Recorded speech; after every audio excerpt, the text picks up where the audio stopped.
A gente vai começar a falar sobre Paul Thomas Anderson, que tem uma filmografia até bem considerável, e o primeiro filme que o Paul Thomas Anderson lança comercialmente chama Hard Eight, Jogada de Risco. É um filme que é lançado em 1997. E toda a história do Paul Thomas Anderson é bastante curiosa, né?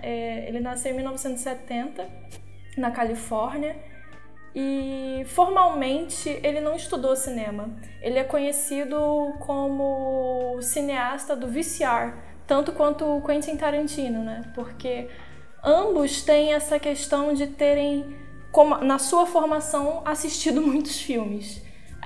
Para o Paul Thomas Anderson especificamente, ele chegou até fazer um curso na New York Film School, só que ele só frequentou 2 aulas e cansou, foi embora. E quando ele lança o primeiro curta dele é referente a um próximo filme, né, que é o Boogie Nights, e é muito ainda precário, totalmente sem luz, sem dinheiro. Esse curta ele não vai muito pra frente, só que o Paul já estava envolvido na escrita do roteiro do que ele chamaria de Coffee and Cigarettes, que é um curta que ele lança em 1993 e consegue ir para Sundance com esse curta.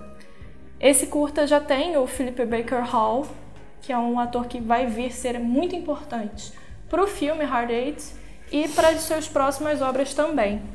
O Philip Baker Hall, na verdade, ele surge para o Paul Thomas Anderson quando o Paul Thomas Anderson assistiu Secret Honor, que é um filme dirigido pelo Robert Altman, que o Philip Baker Hall faz o Nixon.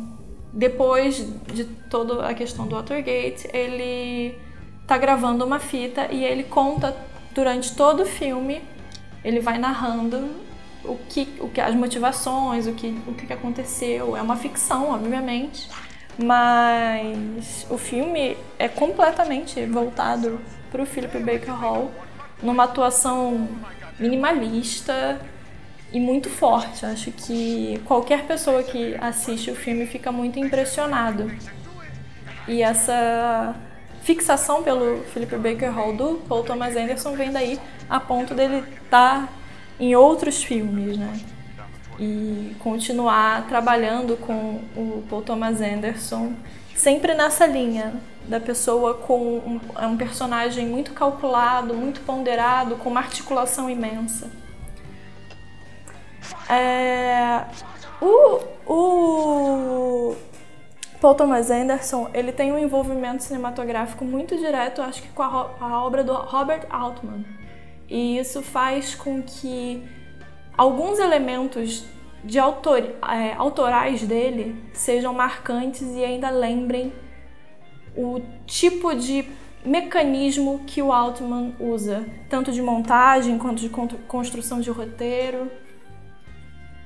Não, sem dúvida, o Robert Altman, ele é uma referência de estilo central no Paul Thomas Anderson. Nesse primeiro filme, Hard Eight, já dá para ver ali a centrífuga estilística, né, do Robert Altman, né? Porque o Altman, nos filmes dele, ele cria uma ação dispersiva, né? Ele vai abrindo essa totalidade da ação, né? Ele vai, de certa maneira, evitando que haja uma única linha, né? Uma progressão linear do filme que vai dos obstáculos e ameaças até o ponto do embate, né? Até o clímax, onde haveria uma ação decisiva que desataria o nó, né? Que resolveria as tensões dramáticas. O Altman, por exemplo, em filmes como A Cerimônia de Casamento ou o próprio Nashville, né? Que são filmes dos anos 70, ele vai centrifugando o enredo, né? Nesse sentido, ele vai abrindo uma totalidade do cinema de ação americano e que repercute, né, a vacilação do sonho americano, né? Essa ideia de uma comunidade de valores que envolveria a sociedade americana e que daria objetivos e propósitos comuns aos personagens ou à própria realidade, né? O próprio espaço, né? Conectaria o espaço dentro de uma lógica linear e a trama da ação, né, das ações e das reações até o seu clímax. Então, no Hard Eight, não só do ponto de vista dos vínculos entre os personagens, mas também a conexão entre as cenas, entre os diferentes subenredos, né, as subtramas, mas também a conexão dos espaços e dos tempos, há um afrouxamento disso, há um efeito centrífugo que ainda não é, digamos assim, o principal eixo do filme, né, porque de uma maneira ou de outra, embora sejamos lançados no meio da ação, né, o filme ele começa quando o Sidney ele para o carro na estrada, numa loja de conveniência, ali num restaurante de estrada, e ele desce do carro para encontrar o John, que está sentado à porta, né, desse restaurante arrasado. Vale reforçar que esse encontro, num primeiro momento, nos é mostrado como meramente casual. O fato do Sidney ter esbarrado com um cara que parecia devastado por uma razão ou outra, e para ele oferece entrar, tomar um café, fumar um cigarro, e eles poderiam conversar sobre aquela situação. O que se desenrola a partir daí é que o Sidney tem esse grande know-how, né, de cassinos, e ele consegue aplicar diversas ferramentas e golpes para conseguir fazer o dinheiro girar. E tudo que o John precisa naquele momento é conseguir algum dinheiro, porque ele se vê numa situação alarmante, a mãe morreu, ele não tem sequer dinheiro para fazer o funeral.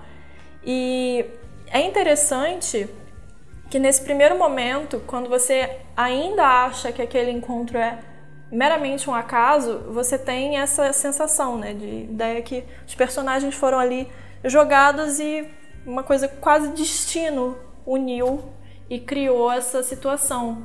Quando mais tarde no filme, depois de muitas camadas de desenvolvimento, você percebe que, na verdade, o personagem do Sidney, ele tinha motivos para estar com o personagem do John, porque eles tinham uma história prévia que o John sequer conhece a respeito. Na verdade, o Sidney, ele tem uma dívida pessoal com a família e acaba tentando, de alguma forma, nesse relacionamento paternal com o John, quitar essa culpa, né?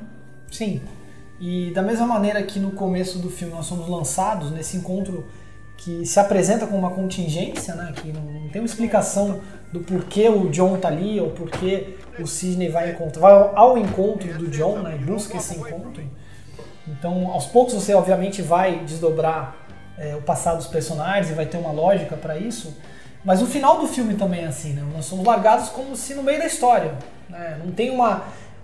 embora haja alguns momentos de maior intensidade no filme, né, o confronto com o personagem Jimmy, do Samuel Jackson, do Sidney com o Jimmy no final, nem é o momento de maior intensidade. Na verdade, do meu ponto de vista, o maior clímax dramático é a cena dentro do hotel, quando eles sequestram, né, durante um período um terceiro, né, um outro personagem. E não há uma resolução no final. No final do filme, ele não desata todos os nós, ele não resolve os problemas. Eu acho que isso é importante. Eu acho que essa questão de desatar nós é o que se fixa na carreira dele, né? Ele tem uma errância, todos os personagens são muito errantes. Pessoas que vão viajar, estão voltando de viagem, se encontraram por acaso. Você não tem uma trajetória daqueles personagens muito colocada. A coisa se joga de uma maneira que parece que está todo mundo ali sendo misturado e se reencontrando e desencontrando ao mesmo tempo. E o que é interessante nisso é que ele desenvolve isso também nos outros filmes. O Philip Baker Hall, em Hard Eight, ele se chama Sidney, e numa conversa com o Jimmy, que é o personagem de Samuel Jackson, o Jimmy fala para o Sidney: eu conheço você do Jimmy Gator e do Gandolfi. Acho que é. Deixa eu olhar aqui o nome. Do Floyd Gandolfi. E esses dois personagens são os personagens sequentes, subsequentes, que o Philip Baker Hall vai interpretar em Boogie Nights e Magnolia. Então, acho que o Paul Thomas Anderson não faz isso também como uma mera brincadeira, mas como uma forma de embaralhar as cartas e mostrar que estão todos ali sempre se misturando. Você vê sempre os mesmos atores. Assim, o Paul Thomas Anderson ele tem uma tradição de chamar um elenco muito assíduo. O Philip Baker Hall mesmo, depois vem o Philip Seymour Hoffman, o próprio John C. Reilly. São presenças muito constantes dentro da filmografia dele. E eu acho que não é à toa, não é uma questão puramente de amizade com o elenco, com os atores, ou por confiar no talento deles, mas para criar essa atmosfera de embaralhamento e de histórias que se cruzam e se perdem, personagens que se desdobram, são as mesmas pessoas, mas são outras. E isso se dá, esse embaralhamento, esse desentranhamento, né, que você vai tendo sucessivamente, tanto no Hard Date, mas também nos outros filmes. Ele vai, obviamente, desenvolver esses procedimentos de estilo. Eles, nesse sentido, não tem como só referência o Altman. Na verdade, o cinema independente, ou a nova Hollywood, né, o cinema americano do pós-guerra, que a gente poderia citar outros diretores, né, não só o Altman, por exemplo, o Scorsese, né, o Brian De Palma poderia ser citado sem dúvida nesse cinema, o Cassavetes, um cinema mais independente da nova Hollywood depois da Segunda Guerra Mundial. Ele já está fazendo uma composição em uma sociedade americana cujos sonhos estão em crise. Há uma crise dessa comunidade americana, há uma crise do homem americano, há uma dissolução dos vínculos comunitários ou dos vínculos sociais, e que esse cinema coloca afirmativamente. Esse cinema ele questiona, na verdade, essa comunidade. Então, quando a gente pensa na construção do mundo de Hard Date, né, da organização do mundo que aparece, que cerca as imagens, né, de Hard Date, nós não vamos encontrar uma cidade organizada onde você tem diversas funções ao redor de propósitos comuns e, portanto, os personagens representariam seja a comunidade ou seja os inimigos da comunidade. Não há uma moral que divide claramente quem está a favor de um bem e quem está a favor de um mal. Você tem uma cidade que está na altura do ser humano, né? Uma cidade demasiado humana, onde os personagens eles se distribuem e estão por sua própria conta e risco. Eles estão ali a partir da sua habilidade, da sua capacidade, né, da sua destreza, seja destreza no jogo, seja destreza em conseguir dinheiro por outros meios, quaisquer que sejam eles, né, lícitos ou ilícitos, seja destreza verbal, de conseguir envolver as pessoas, ou seja, é a partir das suas próprias habilidades que cada um vai ser bem sucedido ali dentro. Então, esse mundo, ele é um mundo, em certa medida, esvaziado de valores. Ele é um mundo que repercute um certo niilismo, né, no momento em que esses cineastas percebem que o sonho americano era um pesadelo, né, e nós estamos aí nessa crítica ferrenha aos Estados Unidos como a nação, né, do futuro, como a nação, a grande democracia. E esse cinema do qual o Paul Thomas Anderson bebe bastante, né, ele acaba se traduzindo no Hard Date com um mundo desconectado, né? Quais são os espaços que aparecem, né? É o cassino, né? Um espaço sem memória, um espaço achatado, né? O cassino ele é achatado, ele é sempre o mesmo cassino, né? Você tem restaurantes, você tem restaurantes de estrada, que poderiam ser quaisquer são espaços quaisquer, né? Você tem estrada, você tem hotéis, lugares de trânsito, lugares de passagem. Não há digamos assim, um enraizamento, uma consolidação desses espaços. E os personagens, eles erram, né? Eles vagam nesses espaços e tentam sobreviver e se dar bem, né, a partir de suas habilidades individuais. Eu acho que a imagem de um jogo de dados, né, representa muito isso, né? Essa incerteza, essa volatilidade. E o personagem que, por mais tenha uma aparição muito curta do Philip Seymour Hoffman, eu acho que ele entrega bastante essa sensação de tanta gente complexa tentando encontrar uma um eixo, seguir um norte e, ao mesmo tempo, apostando isso em uma coisa completamente incerta. Sim. E nesse sentido, o Sidney é um personagem que tem uma ambivalência que acaba sendo a dobra do filme. Eu acho que a dobradiça do filme, o que na verdade faz esse universo funcionar, o que põe ele em marcha, é o personagem do Sidney, né, que é o personagem do Philip Baker Hall, e que ele tem algumas inspirações, algumas referências em outros filmes, né? A gente poderia apontar um filme do Louis Malle de 1980, que é Atlantic City, que também se passa nesse mundo dos cassinos, que é o personagem interpretado pelo Burt Lancaster, mas já é o Burt Lancaster de meia idade, né, ali nos 60 anos. Que eu acho que é muito parecido mesmo com a situação do Sidney, né? Porque são dois personagens que são desse submundo, né? Tem os traquejos para conseguir se manter fluido nessa grande roda, mas não estão conseguindo mais ter tanta energia, né? Então Sim. Precisam de alguém que tenha a energia por eles para continuar no jogo. Então eles começam a pesquisar, né? Aonde poderia ser a melhor oportunidade outra vez, galgar uma última chance, uma última oportunidade.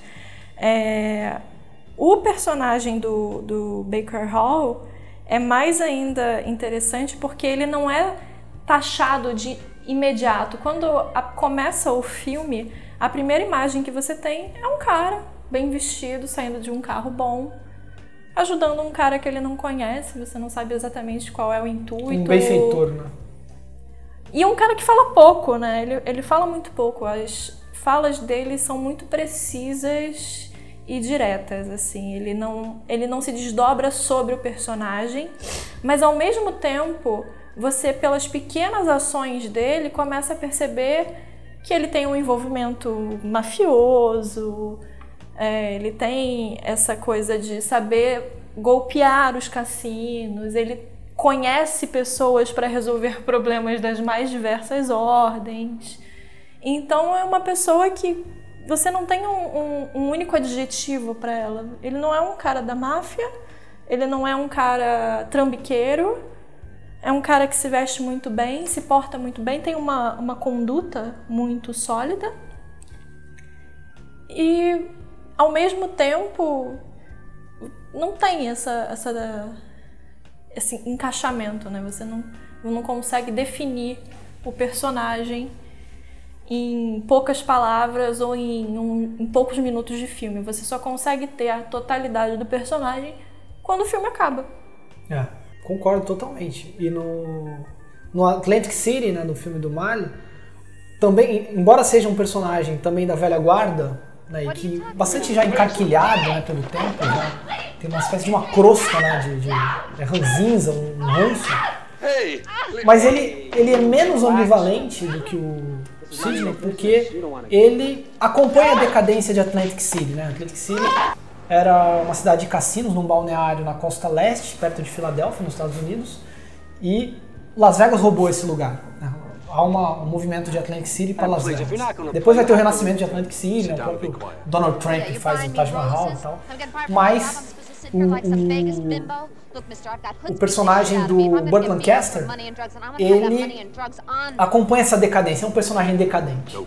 Uma outra referência para o Sidney é do filme Bob, um Jogador, do Jean-Pierre Melville, que é de 1955.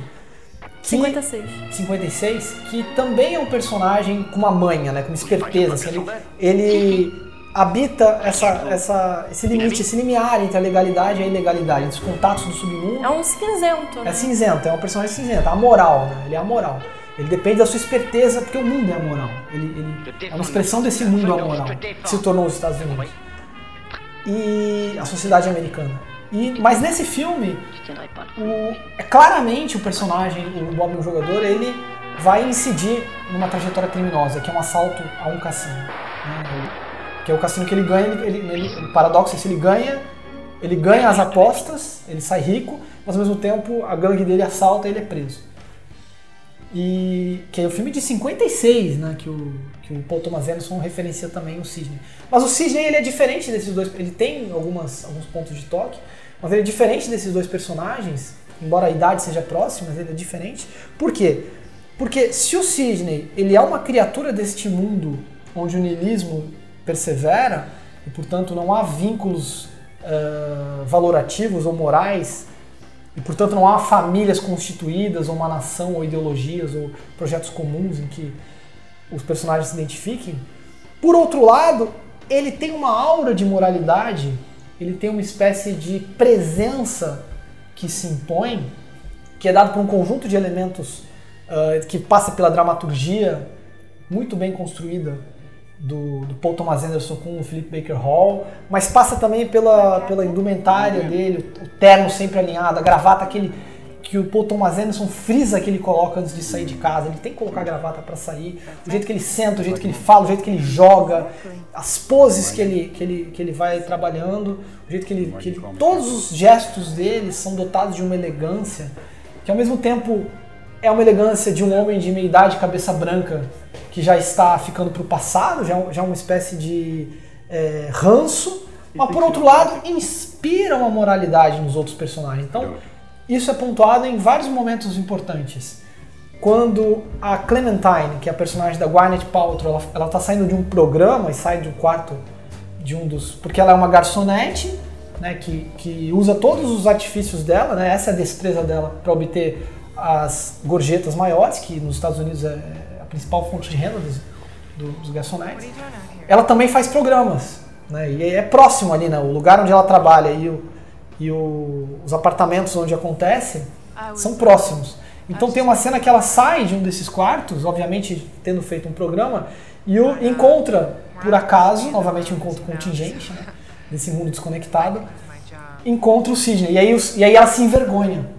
O Sidney não fala nada, a mera presença dele causa uma vergonha muito grande, ela se sente mal, né? O personagem do John, que vê no Sidney um personagem, uma referência na qual ele vai construir, né, os seus gestos, praticamente por uma imitação, e também aqueles que sentem inveja, né? Aqueles que veem as poses, veem essa atitude elegante, né, superior, praticamente arrogante, embora o personagem não seja arrogante, embora o personagem ele não seja um personagem que banque essa moral, a aura dele é essa, é isso que ele comunica, né? O que mostra como há resíduos, né, dessa sociedade americana, desse homem americano, esse detetive noir, né, que são verdadeiros vingadores, mas que é uma mera máscara, que na verdade já se esfumou isso. Mas mobilização. Então não é uma mera máscara, há um efeito que isso causa. Nessa sociedade niilista, ainda é uma referência esse personagem.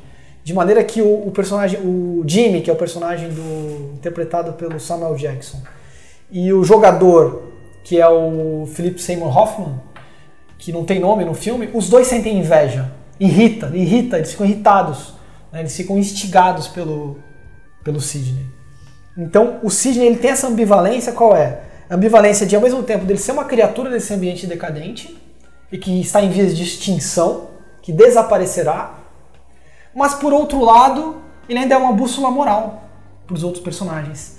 E portanto, a presença dele dobra a ação, dobra os acontecimentos em cena e produzem ao redor dele uma família postiça, né? Uma aliança entre os personagens. E isso se repete depois, se desenvolve no cinema do Paul Thomas Anderson, que é a formação de famílias precárias, de um agrupamento contingente dado pelas circunstâncias daquele espaço, daquele tempo, na qual os personagens, com toda a sua falta de vínculo, tentam de uma maneira ou de outra encontrar os seus arranjos, né? E aí lembra muito, talvez, um trabalho sociológico no Brasil, que é ao redor da ideia de uma nova classe batalhadora, que são pessoas que não tiveram uma família estruturada, que não participam de um país que propicia vínculos orgânicos, mas que buscam os seus arranjos, né? Os arranjos nas novas igrejas pentecostais, ou famílias ad hoc, né? Famílias que são por ocasião, e portanto os negócios e as famílias se misturam, né? Você tem um atravessamento desses vínculos familiares com o dinheiro. O dinheiro está sempre presente em todas essas relações. do Sidney com o John, do Sidney com a Clementine, do Clementine com o John, do Sidney com o Jimmy também, com o Seymour Hoffman, porque ele pede dinheiro. E é uma busca, né? Uma busca por uma construção que o Paul Thomas Anderson acho que desenvolve sobre a América, né? Como ele atinge, né, pilares fundamentais para os signos mais densos da América, né? Eu acho que um cassino em Las Vegas não é um pano de fundo tão simples, né? Um pano de fundo que aciona, né, o dinheiro, as condutas morais, jogos de poder, a busca incessante por atingir um novo padrão de vida, conseguir constituir a família perfeita, né? Tem uma cena especificamente, né, depois que a Clementine e o John fogem,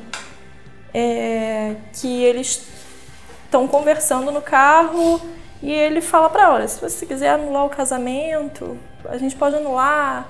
Aí ela: você quer? Eu não quero. E mesmo a partir de toda uma construção caótica, eles ainda tentam formar a família ideal. Para onde nós vamos? Vamos para o Niagara Falls, porque é um lugar comum para a lua de mel, né? Ainda que dentro de uma distorção, sempre se tenta encontrar uma curva, um sentido que rume ao lugar comum do americano comum. Mas ele não acontece. Não acontece. Como esse americano comum não existe. Como essa sociedade norte-americana, que certa vez teria sido um Éden, né, de uma família constituída, jamais aconteceu, né? E que, por isso que não dá para aceitar também as interpretações psicanalíticas. Tem até livros escritos. A psicanálise, em geral, é um instrumento muito ruim para pensar o cinema, ela só atrapalha, porque ela superinterpreta, né? Ela acaba pensando por cima do cinema, né, enquadrando o cinema. E essa proposta é pensar por dentro dos filmes, o cinema do Paul Thomas Anderson. E aí fica esse tema do pai, da mãe, e do filho, e dos traumas. Mas, na verdade, a culpa, né, que de certa maneira foi o que moveu o Sidney na primeira cena a buscar o John, e a culpa que é explorada pelo Jimmy para poder extorquir dinheiro do Sidney, elas têm uma espessura, né, que é dada pelo dinheiro. Eu acho que isso é importante no Paul Thomas Anderson. A culpa não é algo transcendente. Não é que o personagem tem uma culpa originária e aí tenta de alguma maneira reconstituir os vínculos orgânicos. Pelo contrário, é um cinema dispersivo. E nesse filme, o dinheiro é o que dá espessura, inclusive, para os espaços. Porque todos os espaços são achatados, né? Você tem cassinos, restaurantes, hotéis, como eu falei, são espaços em que você não tem memória, não tem um passado. A única coisa que tem um passado são as relações de dívida dadas pelo dinheiro. E, não à toa, é isso que, num primeiro momento, aproxima o Sidney do John. Porque o John, ele perdeu o dinheiro em Las Vegas e precisa de $6 mil para pagar o enterro da mãe. E aí os psicanalistas vão dizer: olha aí a mãe do Thomas Anderson, não sei o que, psicanálise. Não! É o dinheiro que ele precisa. Ele quer o dinheiro para pagar. Tanto que a primeira reação dele, quando ele finalmente consegue aplicar o golpe que o Sidney ensina a ele, não é pensar no velório da mãe. Ele vai pro quarto do hotel e fica impressionado. Nossa, tem TV, eles me colocaram aqui praticamente de graça. Você quer ir no bar? Vamos pro bar. E ele tá completamente inebriado, né? Ele não tem esse retorno, tipo, e agora eu preciso de mais dinheiro para enterrar. Isso não se torna um objetivo final para o personagem. O personagem começa por esse trauma, por esse histórico, mas isso é totalmente sofre um esvoamento, né? Escoa dentro da história. Então, no primeiro momento, o John fala que precisa dos $6 mil. E o Sidney, qual é o gancho do Sidney? Eu vou te arranjar $150 e vou te ensinar a jogar no cassino pra você conseguir, pelo menos, dar um start no dia que você precisa pro enterro. E eu acho que é aí que começa, que é aí que tem o principal plano do filme, né? Talvez o mais conhecido por ser a marca, a assinatura que virou clássica do Paul Thomas Anderson, que é o Steadicam que segue o personagem por todo o cassino e vai num plano sequência mostrando a ação completa de como é que ele tem que agir para conseguir aplicar o golpe perfeito, sem ser percebido, né? Toda a passagem de truque. É um golpe que o Paul Thomas Anderson, inclusive, fala que ele conseguiu de fato aplicar algumas vezes. Acho que talvez os cassinos hoje em dia estejam preparados para isso, não Sim. caiam mais nessa, mas parecia ser funcional. Assim, Sim. é uma troca que parece fazer sentido. Mas dentro dessa movimentação de câmera dele, eu acho que esse, como um primeiro filme, tecnicamente, ele teve algumas limitações orçamentárias, né? Ele estava com uma produtora muito pequena, a distribuição do filme foi uma distribuição complexa. Ele até hoje se ressente um pouco do filme se chamar Hard Eight, para ele o filme se chama Sydney. É uma coisa que ele aprendeu a viver com, porque foi uma moeda de troca entre ele e a produtora, né? Olha, te dei o dinheiro para fazer o filme e distribuir o filme, mas o filme não pode se chamar Sydney. Segundo a produtora, iria parecer que é um filme sobre a Austrália, ia criar uma grande confusão. Eles acharam que Hard Eight fazia muito mais sentido e era mais apelativo financeiramente. Eu acho que isso também faz parte um pouco dessa ideia do dinheiro estar sempre envolvido nas relações. Para o Paul Thomas Anderson, é um filme que foi rodado diferente, né, dos outros dele. Ele normalmente filma em anamórfico.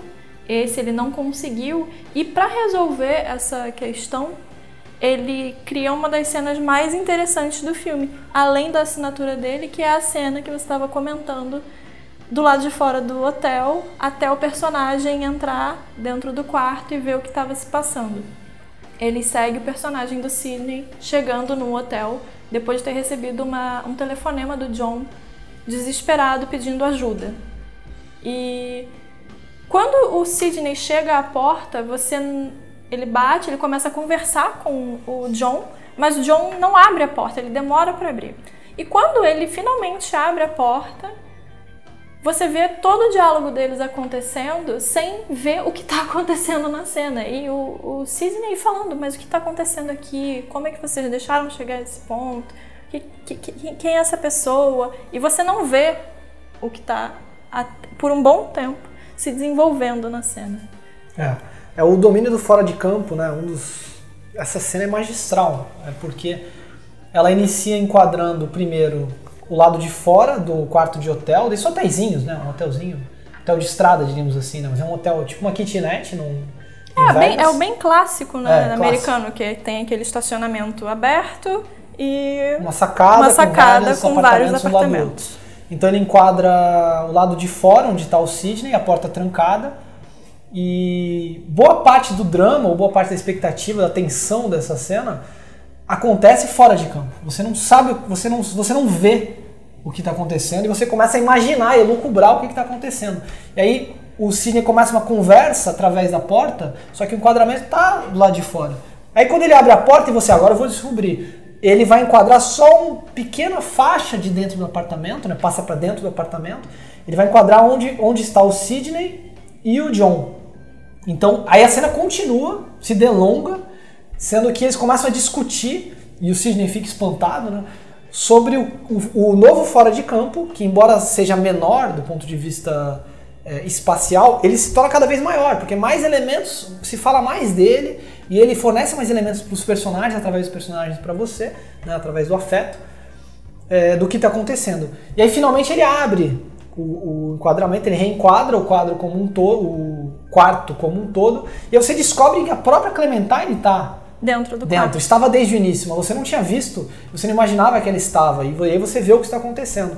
E no final ainda tem, né, um fora de campo ainda maior, quando eles saem num novo plano sequência, quando eles estão em fuga, né, eles saem desse quarto, e aí o Paul Thomas Anderson mostra o espaço, o entorno do quarto, né? Ele vai mostrar a sacada descida pelas escadas, esse estacionamento, e a própria rua, entra no carro e eles vão embora. Então existe um fora de campo ainda maior que se atualiza até o final. Então é um exemplo em que ele, de maneira retalhada, né, de maneira fragmentada, ele brilhantemente constrói a tensão da cena com o uso do fora de campo. E também nessa cena, a força motriz é o dinheiro. Por quê? Por que eles estão no quarto? Porque a Clementine fez um programa no dia do casamento dela, se vê novamente que é uma personagem que precisa se virar, né? Que tem que ter a sua própria manha, que não é a manha do golpista de cassino, mas é a manha da garota de programa, / garçonete. E que consegue... E o cara não paga, o cliente não paga. Então ela está extorquindo o cliente. Então ela chama o marido. Chama o marido para resolver a situação. E o John chama o Jimmy primeiro e depois chama o Sidney. E a Clementine ela não quer sair do quarto. Eles estão ligando para a esposa para buscar o dinheiro. Eles batem, espancam. A pessoa foi sequestrada, aí levou o espancamento, tá presa numa situação que você pode achar que aquilo vai levar para um homicídio, né? E ela não sai, ela está sentada no chão, arrasada. E apesar de todo o drama da situação, ela se recusa a sair sem o dinheiro. Ela quer extorquir o dinheiro, porque ela precisa do dinheiro. Que ela considera ser, ela tem uma dívida, ele tem uma dívida com ela, tem um crédito que ela vai cobrar. Novamente a relação de culpa está ligada ao quê? A dívida monetária, de dinheiro. Então o Sidney tem que usar toda a sua aura, aí ele ativa realmente a autoridade moral da sua figura, que se impõe, para conseguir convencer a Clementine a desistir dessa cobrança. E é só nesse momento que a Clementine ela renuncia à dívida que se dá o desenlace dessa cena. E é interessante pensar também a demora da situação chegar no Sidney, né? Porque tem toda a culpa, né? Primeiro, a Clementine ligar pro John, né? Que é o marido dela, e explicar a situação. Ela fica envergonhada. Depois o John evita ligar para o Sidney. Ele primeiro prefere ir para um recurso que não vá constrangi-lo, né? Não vai que é o comprometer Jimmy, a relação dele com o Sidney. Porque ele tem muito respeito. Que é o Jimmy, que é um malandro, né? Que é um malandrão, que é um cafetão, até dá a entender que ele é um cafetão no filme. E quando chega no Sidney já é o último recurso. Não temos jeito, precisamos de ajuda. E é uma vergonha para os dois, né? E bom, a última parte do filme, que é esse embate onde o Jimmy vai chantagear o Sidney, também é pautado pelo dinheiro, porque o Jimmy quer $10 mil. E o Sidney, inclusive, negocia com o chantagista. Não, eu tenho 6 mil, vamos fechar em 6 mil. E aí é todo um jogo para justamente se efetuar esse pagamento. É feito o pagamento, e aí o John, o Sidney, vai se vingar, não porque foi desrespeitado, porque ele quer o dinheiro de volta. Muito claramente, ele não está movido ali por uma questão moral no sentido de um orgulho ferido. Ele está muito mais movido pela interpretação do Sidney, ele tá tranquilo, na verdade. Eu acho que essa tranquilidade... Pegar o dinheiro de volta. E essa tranquilidade dele inclui também essa conduta muito pragmática e direta do personagem em como ser aquele sujeito, esse sujeito complexo que a gente falou, que não é mafioso, não é um trambiqueiro simplesmente, tem todo um leque de conhecimentos e formas de agir. Ele vê no Jimmy um cara que faz essas mesmas coisas de uma maneira muito menos cautelosa, né? Sim. Um cara meio desajeitado dentro desse ramo. E nisso ele acha que é fácil, né? Então ele realmente resolve de uma maneira fácil e simples a questão do dinheiro. Olha, você não vai me matar, eu te dou o dinheiro, a gente resolve. E aí ele finalmente age com muita cautela e frieza, né? Porque em momento nenhum ele parece estar descompensado, como o Jimmy, que está sempre falando alto, gesticulando. Eu acho que Samuel Jackson consegue trazer também essa característica, né, de uma pessoa mais enérgica, que Sim. O Philip Baker Hall faz o contraponto. E é o tempo inteiro, né, tem o extrafílmico e o trabalho extra-campo que se misturam, porque ao mesmo tempo que a gente estava falando da gente não saber o que está acontecendo dentro do quarto, a gente não sabe o passado daqueles personagens, a gente faz alguma ideia de alguma coisa que é solta ali, pontualmente, mas tudo está muito presente no fora. E para mim esse é o filme marxista do Paul Thomas Anderson. Por quê? que é o filme Marx. Apesar do Paul Thomas Anderson, evidentemente, talvez nem tenha lido Marx ou não concordar. Porque para mim esse filme é um filme que ele transpõe pelos meios de cinema Karl Marx. Se a crise da sociedade americana nada mais é do que o fracasso desse ideal de comunidade de uma sociedade capitalista, porque a sociedade americana, o sonho americano é o sonho da realização capitalista, é o sonho dos valores, né, do dinheiro, do negócio. Ele explicita essa crise, esse lado negativo da dissolução dos valores, explicita o real funcionamento dessa sociedade. E o real funcionamento da sociedade é a lógica do dinheiro. E o Marx ele fala, olha, apesar de todas as comunidades culturais, sociais, identitárias, agora está na moda, né, essa febre identitária, as comunidades identitárias que nós participamos ou pensamos em participar, a comunidade que nos une, o que todos nós participamos e estamos sujeitos, é a comunidade do dinheiro. Todos reconhecemos o dinheiro e todos estamos vinculados a ele, a força do funcionamento, da lógica de uma economia monetarizada. Então, para mim, o filme ele autoelucida esse funcionamento, ele tem uma autoexplicitação lógica na cena, que é essa cena que você comentou, que é outro tour de force da direção do Paul Thomas Anderson, que é quando o John aplica esse golpe no cassino, no primeiro dia dele no cassino. Como é que funciona esse golpe? Ele tem um valor inicial baixo, ele troca esse dinheiro por fichas, e aí o que ele faz? Ele pega um cartão e anota quanto que ele pegou. E aí ele não usa as fichas todas, ele vai lentamente jogando, de maneira que ele continue tendo fichas para retrocar por dinheiro. Mas é importante, numa outra caixa ele retroca por dinheiro. Ele pega esse dinheiro e volta para a primeira caixa e pega fichas. E vai fazer esse circuito, esse giro do dinheiro de um lado para o outro, onde ele troca fichas, dinheiro por fichas, fichas por dinheiro. Ele fica trocando dinheiro por mercadoria por dinheiro. Na medida que ele vai gastando as fichas nas máquinas, de vez em quando ele ganha. Ele vai muito lentamente esse giro. Só que o cartão ele não marca o ganho líquido. O cartão ele marca o quê? Ele marca quanto o dinheiro está girando. Ou seja, o cartão vai, embora ele, em termos de saldo, né, de ganho líquido, é muito pequeno, mais ou menos estável, no cartão você tem uma receita declarada imensa. Por quê? Cada giro que ele faz nesse processo, ele aumenta o seu cartão. Esse é o circuito da mercadoria na troca simples de Marx, né? Ou seja, mercadoria, dinheiro, mercadoria. Aí o que acontece? Um dos funcionários percebe que ele está com um cartão enorme, oferece casa, né? O capitalismo ofereceria isso, né? Uma casinha, comida, um conforto mínimo para ele passar a noite e voltar a jogar no dia seguinte. Só que é um golpe, por quê? Porque ele está burlando, ele está camuflando essa jogatina dele com caixas diferentes. E aí, isso funciona o quê? Um dia, talvez 2 dias, né? O Sidney fala, parabéns, você conseguiu seguir minha receita. Mas não vai funcionar. O cassino vai te pegar. Isso vai funcionar pouco tempo, você não pode continuar isso. Eu já aprendi e não faço mais porque é óbvio. Por quê? Porque o dinheiro não funciona assim. O dinheiro, isso é Marx. O dinheiro, no capitalismo, ele não se dá através de um regime de equivalência. Esse regime utópico da equivalência, a teoria do valor de Davi Ricardo, onde você tem uma comensurabilidade mercadoria e dinheiro.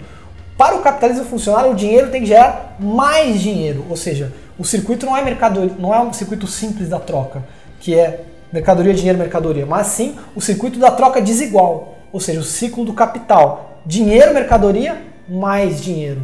Então, sempre que você faz esse circuito numa sociedade capitalista, você tem uma produção de um suplemento de dinheiro que é desigual e que vai gerar dívida para alguém. Vai gerar um endividamento, vai gerar um processo financeiro necessário, que não é um parasitismo do capital, mas sim a sua essência.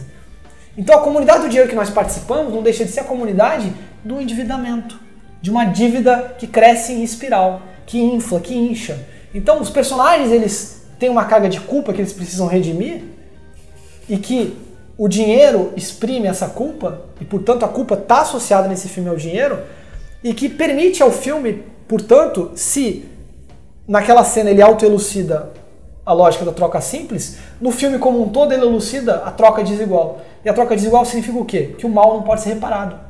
você não vai ter absolvição, que você não vai conseguir recompor a fissura da dívida. Então, para mim, a lógica do filme qual é? É do circuito infernal do dinheiro e da culpa, que não pode ser recomposto. E que, portanto, devolve os personagens mais ou menos como eles começaram, com novas dívidas, com novos problemas dados pela culpa. O próximo filme que a gente vai falar do Paul Thomas Anderson é o seu filme seguinte, Boogie Nights, que demora bem menos a ser lançado do que o primeiro, o Hard Eight, e já tem um nível de espectadores e ansiedade justamente pelo sucesso e excelência do primeiro filme do Paul Thomas Anderson.